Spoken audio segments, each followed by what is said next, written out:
నమస్తే, welcome to our channel. నేను గిరిజ. ఇవాళ మనతో పాటు ప్రముఖ జ్యోతిష్య పండితులు గోనుగుంట్ల సురేష్ బాబు గారు ఉన్నారు. సార్తో మాట్లాడదాం. సార్ నమస్కారం. గిరిజ గారు నమస్కారం అండి.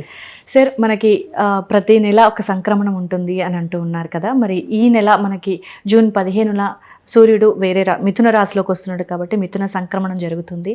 మరి ఈ సంక్రమణం యొక్క విశిష్టత అంటే ఏదైనా ఉంటుందా? ప్రతి సంక్రమణానికి ఒకసారి తెలియజేస్తారా? సో సంక్రమణ అంటే మనకి మకర సంక్రాంతి అందరు సలుపుకుంటారు, మనందరికి తెలుసు కాబట్టి.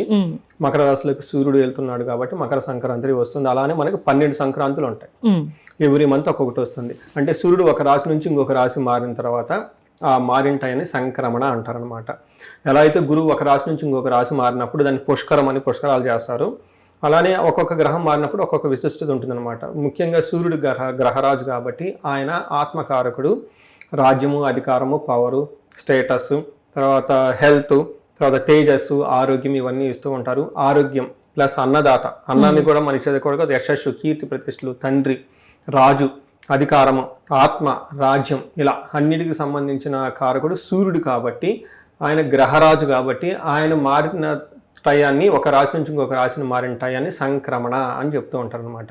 ఇప్పుడు మీరు చెప్పిన విధంగా మిథున సంక్రమణ రాబోతూ ఉంది కాబట్టి ఈ మిథున సంక్రమణ వల్ల మిగతా 12 రాసుల వారి మీద కూడా ఇంపాక్ట్ ఉంటుంది.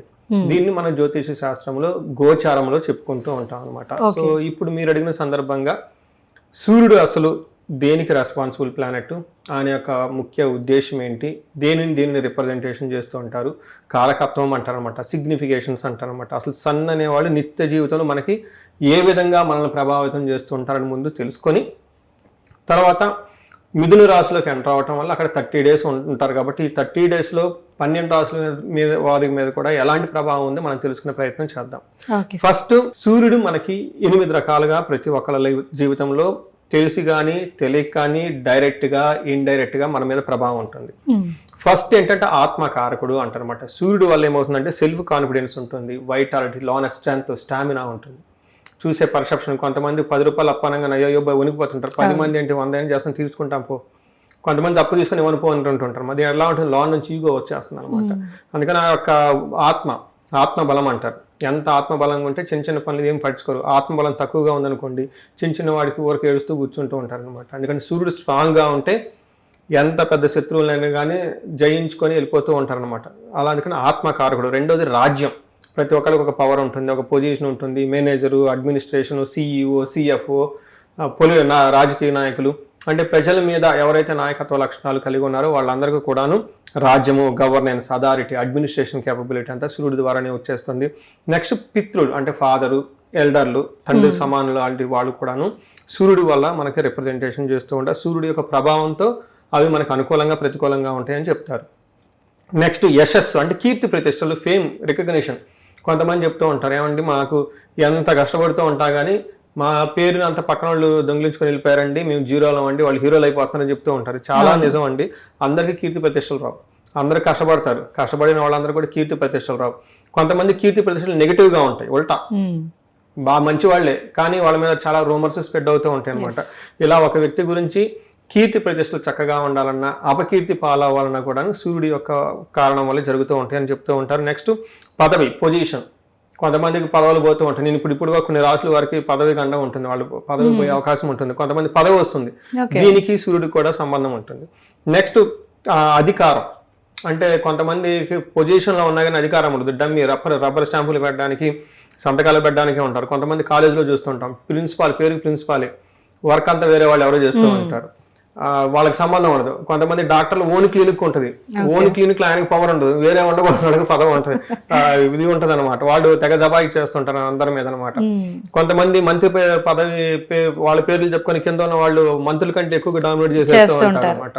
తండ్రి ఏదో చేస్తూ ఉంటారు, వీళ్ళు ఇంకొకటి ఏదో చేసేస్తూ ఉంటారు అనమాట. అందుకని దీనికి అధికారం, దాన్ని పాజిటివ్గా వాడుకోవచ్చు, నెగిటివ్గా వాడుకోవచ్చు. దానికి కూడా కారకుడు సూర్యుడు అని చెప్పండి. నెక్స్ట్ తేజస్సు, ఎనర్జీ, కరేజ్, బ్రిలియన్స్. లాస్ట్లో ఆరోగ్యం, హెల్త్. సూర్యుడు వల్ల ఆరోగ్యం వస్తుంది. తర్వాత ఏమంటారు, ఇమ్యూనిటీ పవర్, ఇదంతా కూడా సూర్యుడి వల్లే వస్తుంది. ఇప్పటిదాకా మనం చెప్పుకున్న ఈ 8 రకాల అంశాలు ప్రతి ఒక్కరికి సూర్య భగవానుడు దయ వల్ల అనుకూలంగాను లేదంటే ప్రతికూలంగా ఉండే అవకాశం ఉంటుంది. అయితే ఇప్పుడు మిథున సంక్రమణ ఎప్పుడు జరుగుతుందండి? 15వ తారీఖు జరుగుతుంది. జూన్ 15 జరుగుతుంది. అప్పటి నుంచి జూలై 15 వరకు ఆయన మిథున రాశిలోనే ఉంటారు ఈ సూర్యుడు. ఇన్నిటికి కారణభూతమైన ఈ సూర్యుడు మిథున రాశిలో ఉండటం వల్ల అక్కడ నుంచి మిగతా రాశుల వారికి కూడా ఎలాంటి ప్రభావం ఉందని మనం తెలుసుకునే ప్రయత్నం చేద్దాం. సార్, మరి మిథున రాశి వారికి జూన్ 15 నుంచి జూలై 15 వరకు ఈ నెల రోజుల వ్యవధి ఏ విధంగా ఉండబోతుంది అంటారు? సో మిథున రాశి చూస్తే మనం ఈ జన్మ రాశిలోనే సూర్యుడి సంచారం నడుస్తూ ఉంది. ఒకటి ఇది సైంటిఫిక్గా కూడా చాలా ప్రూవ్ అయిందండి. ఎప్పుడైతే జన్మ రాశిలో సూర్యుడు ప్రవేశం ఉంటుందో చెస్ట్ పట్టుకున్నట్టు చాలా మందికి ఫీలింగ్స్ వస్తాయి. అంటే డీహైడ్రేషన్ అవటం, ఓవర్గా గ్యాస్ట్రైటిస్ రావటం, చెస్ట్ అంతా పట్టుకొని పోతుంటుంది. రెండోది, ఈ టైంలో చాలా మందికి హార్ట్ అటాక్లు వచ్చే అవకాశం కూడా ఎక్కువగా ఉంటుంది. ఇది వెరీ రీసెంట్ ఫైండింగ్ కూడా ఆస్ట్రాలజికల్గా. సో ఇది మనం ముందు చెప్పుకున్న విషయాల్లో అంతా మిక్స్డ్గా ఉంటుంది, కొంచెం ప్రతికూలంగా ఉండే అవకాశం ఎక్కువగా ఉంటుంది. జన్మరాశిలో సూర్యుడు ఉండకూడదు. ఈ టైంలో చాలా మందికి జాబులు పోయే అవకాశం కూడా ఉంటుంది. స్థాన నాశనం, ఉన్న పదవిలో ఇబ్బందులు ఉంటాయని గమనించాలి. అయితే మనకు సంస్కృతంలో ఇంకా కొన్ని డెప్త్ అయిన విషయాలు కూడా ఇందులో వాళ్ళు షేర్ చేయడం జరిగింది. మహర్షులు ఏమని చెప్తారంటే, దేహార్తి సతతం కాలతిక్రమణ భోజనం బంధుమిత్ర సుహృద్వేషం చంద్రరాశిగతో రవి అంటారు. అంటే జన్మరాశిలో కనుక సూర్యుడు ఉంటే ఏమవుతుందంట, దేహార్తి అంటే శారీరంలో శారీరక బాధ వస్తుందంట.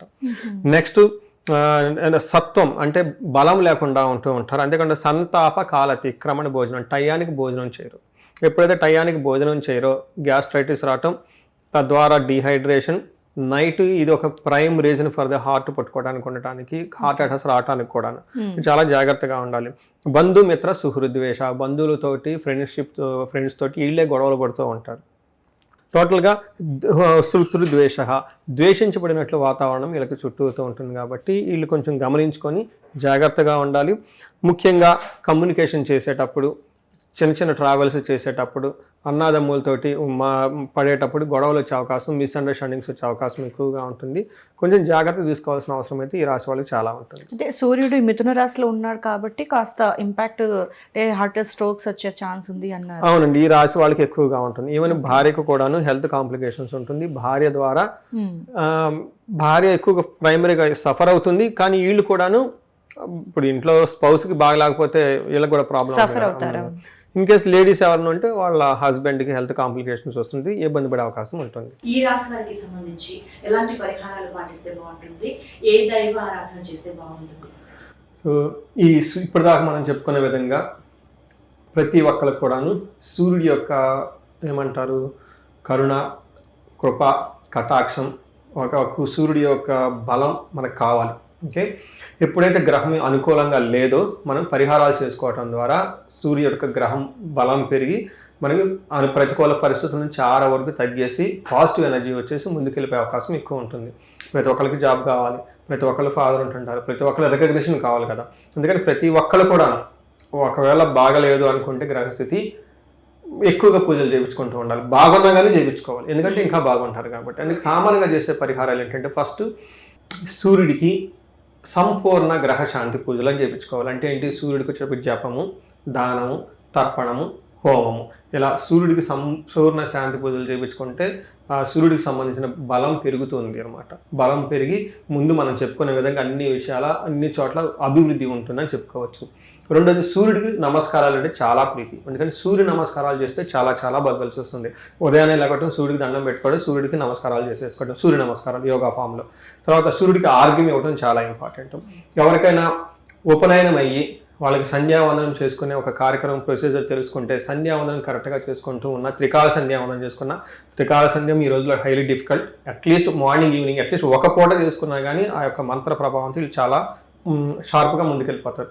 ఇవి కాకుండా కొంతమందికి ఈ పితృదేవతల్ని ఆరాధన చేసుకోవటం, తండ్రికి సంబంధించిన అలా ఒక ఫాదర్ల ఫిగర్స్ ఎవరైనా ఉంటే పితృ సమానులు అంటారు కదా, అలాంటి వాళ్ళు ఎవరైనా ఉంటే వాళ్ళకి కాళ్ళకి నమస్కారం చేసుకోవటం, వాళ్ళకి బట్టలు పెట్టడం, తర్వాత వాళ్ళ యొక్క ఆశీర్వాదం తీసుకుని వెళ్ళటం చాలా ఇంపార్టెంట్.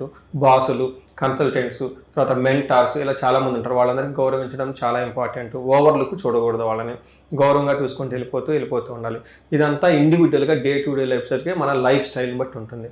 చాంటింగ్లకు వచ్చేటప్పటికి ఆదిత్య హృదయ స్తోత్రం చదువుకున్నా, సూర్య అష్టకం చదువుకున్నా కానీ చాలా బాగుంటుంది. ఇవి కాకుండా నేను ఇండివిజువల్గా ఒక రీసెర్చ్ ప్రాజెక్ట్ లాగా చేస్తున్నాను. వాళ్ళకి 40 ± 5 years తీసుకుంటున్నారు. అంటే వాళ్ళకి ఏమంటారు, మిడ్ లైఫ్ క్రైసిస్ అంటారు. మనకి చాలా మంది అప్పటిదాకా ఒక 10 years సక్సెస్ఫుల్ గ్రోత్ రికార్డు ఉండి వాళ్ళ లైఫ్లో సడన్గా వాళ్ళకి బ్రేక్ వచ్చింది. అదేంటో అర్థం కాదు. వాళ్ళు ఎన్నిక తిరిగి చూసుకున్నారు, సక్సెస్ఫుల్ స్టూడెంట్ కాలేజ్లో, అలానే 10 years ఎక్స్పీరియన్స్లో ఒక మేనేజర్ లెవెల్కి ఈజీగా వెళ్ళిపోతారు. 5 years బాటమ్ లైన్ జాబ్ చేసుకున్నా కానీ మిగతా 5 years వచ్చేటప్పటికి వాళ్ళు మేనేజర్ లెవెల్కి వెళ్ళిపోతూ ఉంటారు. పెళ్ళయి ఉంటుంది, ఓ 2 పిల్లలు ఉంటారు. 40 వచ్చేటప్పటికి సడన్గా ఈ టైంలో వాళ్ళకి లైఫ్లో బ్రేక్ వస్తుంది. అది ఎవరికి అర్థం కాదు, మిస్టరీ. దీన్ని మనకి ఈవెన్ లేడీస్ కూడా menopause, pre menopause, post menopause, psychological differences, hormonal changes, రకరకాల పేర్లు పెడుతూ ఉంటారు. ఫైనల్గా దానికి ఒక టైటిల్ పెడతారు, ఏమంటే వీళ్ళకి మిడ్ లైఫ్ క్రైసిస్లో ఉన్నారు అని చెప్తారు. కానీ జ్యోతిష శాస్త్రం దానికి చాలా క్లీన్గా రీజన్స్ చెప్తుంది ఎందుకు అలా జరిగింది అనేది. మన వాళ్ళు బ్లైండ్గా ఒక టైటిల్ మిడ్ లైఫ్ క్రైసిస్ అని చెప్పేసి వదిలిపెట్టరు. అలా రావడానికి కారణం చిన్నప్పుడు బాలారిష్టాలు అంటారు, పెళ్ళప్పుడు ఏం చెప్తారు, వివాహానికి సంబంధించిన దోషాలు అంటారు. అలానే పిల్లలు పుట్టి ఒక ధన సంపాదన ఉండి ఒక స్థిరంగా వెళ్తున్నప్పుడు మనకి శాపాలు అంటే ఇవి యాక్టివేట్ అవుతాయి. ఇది చాలా మందికి తెలవదు. శాపాలు 11 రకాల శాపాలు ఉంటాయి. అట్లీస్ట్ 9-10 శాపాలు అందరికీ తెలిసిపోయే కామన్గా ఉండే శాపాలు ఉంటాయి. మా గురువు గారు ఒక 35 రకాల శాపాలు ఉన్నాయని చెప్తారు. అయితే శాపాలు కొంతమంది వాళ్ళ యొక్క ఇంటెన్సిటీని బట్టి లో లెవెల్లో ఉంటాయి, కొంతమంది చాలా సీరియస్గా ఉంటుంది. ఇప్పుడు కాలసర్పదోషం, సర్పదోషం, ఇలా అందులో ఉన్న దోషానికి కూడా మళ్ళీ అందులో హైలీ డౌన్ కూడా ఉంటుంది. అవును, ఇంటెన్సిటీని బట్టి, తీవ్రతను బట్టి ఉంటుంది. కొంతమందికి 2-3 శాపాలు కలిసి ఉంటాయి. కొంతమంది పితృశాపం, సర్పశాపం 2 కలిసి ఉంటుంది, దాన్ని త్రిపిండి శాపం అంటారు. కొంతమందికి ఏమంటారు, దైవ శాపం ఉంటుంది, గురు శాపం ఉంటుంది, శని శాపం 3 కలిసి ఉంటాయి. సో అలా ఇలా కాంప్లికేటెడ్గా ఉంటుంది అనమాట. అందుకని ఇలాంటి వాళ్ళకి ఎక్స్క్లూజివ్గా నేను రీసెర్చ్ లాగా పెట్టేసి టెక్నికల్గా ఎవాల్యుయేట్ చేసి జాతకాన్ని స్కాన్ చేసి కంప్లీట్గా ఏమైనా దోషాలు ఉన్నాయా అని తెలుసుకోవటం ఇంపార్టెంట్ అండి. నెక్స్ట్ రెమెడీస్ కూడా చాలామంది అనుకుంటారు, చాలా కాస్ట్లు పెట్టాలి, లక్షలు పెట్టుకోవాలి. అదంతా మిత్ అండి. చిన్న రెమెడీస్ ద్వారానే చక్కగా ఈ శాపాలకి సంబంధించిన చిన్న పూజలు, చిన్న హోమాలు చేసుకుంటే నా శాపాల నుంచి బయటకు వెళ్ళిపోతాము. లైఫ్ అనేది 10 అంతలు మళ్ళీ ముందుకు వెళ్ళిపోతుంది. అందుకని దీని మీద నేను ఎక్కువగా వర్క్ చేస్తున్నాను. కాబట్టి అగైన్ ఎవరికైతే ఏజ్ 40 years ± 5 years 35 to 45 ఉండి సడన్గా డౌన్ అయ్యారు, సడన్గా భార్యాభర్త మధ్య గ్యాప్లు వస్తుంది, సడన్గా సంతానానికి ప్రాబ్లం అవుతుంది, సంతానం విషయంలో ప్రాబ్లం అవుతుంది, ఇక్కడో ఆగిపోయాము, దానికి కారణం తెలవదు.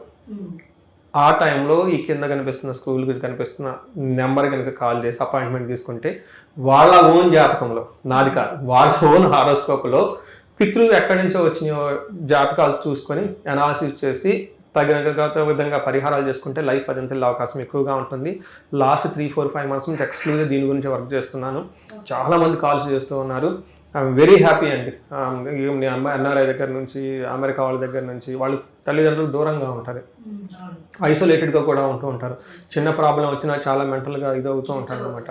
వాళ్ళు ఇక్కడ మదర్ ల్యాండ్ వదిలిపెట్టేసి అంత దూరం వెళ్ళడానికి ఏదైతే స్ట్రెంగ్తో అక్కడ వాళ్ళు ఇబ్బంది పడడానికి కూడా అదే రీజన్ అవుతుంది చాలాసార్లు. ఇలా వాళ్ళకి ఇండివిజువల్ జాతకం చూసుకోండి, జీవితంలో 10 అంతలు చక్కగా ముందుకెళ్ళేసి హ్యాపీగా ఉండాలని చెప్పేసి నేను ప్రతి ఒక్కరిని కోరుకుంటున్నాను. చక్కగా ఉంటే వెళ్ళండి, గుడ్. ఓకే, ఇన్ కేస్ ఎక్కడైనా మీరు లైఫ్లో ఆగిపోయారు అనుకుంటే ఇమ్మీడియట్గా కనిపిస్తున్న నెంబర్కి కాల్ చేసి అపాయింట్మెంట్ తీసుకొని హారోస్కోప్ చెక్ చేసుకొని ఏమైనా గ్రహాలకు సంబంధించిన దోషాలు ఉన్నాయా, ఏమైనా శాపాలు వాళ్ళకి తెలవకుండా ఉన్నాయా, వాళ్ళ వంశ పరంపర నుంచి ఏదైనా ఎఫెక్ట్ ప్రాబ్లం అవుతుందా తెలుసుకొని అవి క్లీన్ చేసుకోవాల్సిన రెస్పాన్సిబిలిటీ వీళ్ళదండి. ఆ డివైన్ వీళ్ళకి గైడెన్స్ ఇస్తూ ఉంటుంది. నువ్వు పిల్లలు అటు ఇటు వెళ్ళిపోతూ ఉన్నావు, who will take care of this. అందుకని చెప్పేసి ఇది అందరూ ఈ యొక్క ఏమంటారు, ఈ సర్వీస్ని సద్వినియోగం చేసుకోవాలని చెప్పేసి మనం కోరుకుందామండి. తప్పకుండా. అండ్ చాలా చక్కటి పరిహారాన్ని అయితే తెలియజేశారు. ఎందుకంటే చాలా మంది ఫేస్ చేస్తున్నటువంటిది, అంటే సాధారణంగా ఒక మనిషికి ఒకే సమస్య ఉంది అనుకుంటారు, బట్ మీరు చెప్పినట్టుగా అమ్మో అంటే ఒక్క పర్సన్కి ఇన్ని సమస్యలు కూడా ఉంటాయి అనేది ఉన్నా భరించడం కూడా చాలా కష్టం. సో చాలా చక్కటి పరిహారాన్ని, మంచి విషయాలు మాతో పంచుకున్నందుకు ధన్యవాదాలు. ధన్యవాదాలండి.